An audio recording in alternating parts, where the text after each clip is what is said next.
And speaking of a change, the person who changes communities, Reverend Booker Vance, is the President Emeritus of Soul, and he's going to come and talk to us about the importance of ending mass incarceration and police brutality in our community. It's not about locking our kids up. It's about owning the fact that those are our children and this is our city, and we want what's best for all of our families. That's right. Amen. Reverend Vance.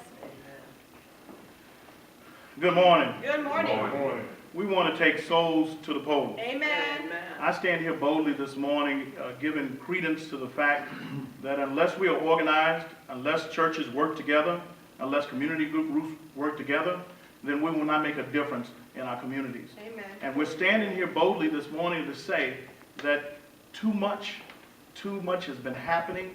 The jails are full of our young men and young women, Yes.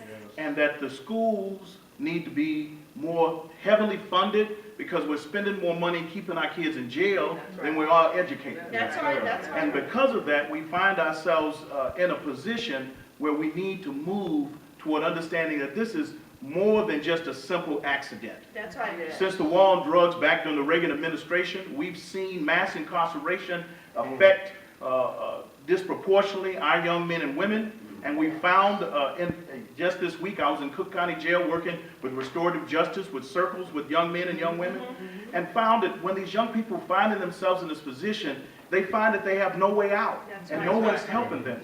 And the resources that look like they're supposed to be going to help them are not helping them at all. And so then when we find stuff like remove the box from applications, when we find things that we need to put in place so that our young people can access the jobs, and the lie that's been told that you can't vote. All of these things need to be combated, and we find as churches together, we need to get the word out. That's right. And so I say to you this morning that in relationship to the mass incarceration and in relationship to other issues, that we have to first make sure our children register to vote. That's right. You can't vote if you ain't registered. That's right. And the truth of the matter, it's made it more easier now to vote. You can register online, you can register by ballot, you can register down the street, you can register, so the access is there. But we need to educate our people to vote.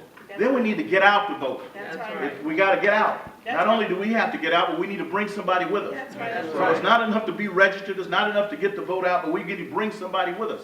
Because that's the most important thing. If we don't vote, we won't make a difference. Yesterday we had the 5 would-be queens have an argument yesterday about nonsense.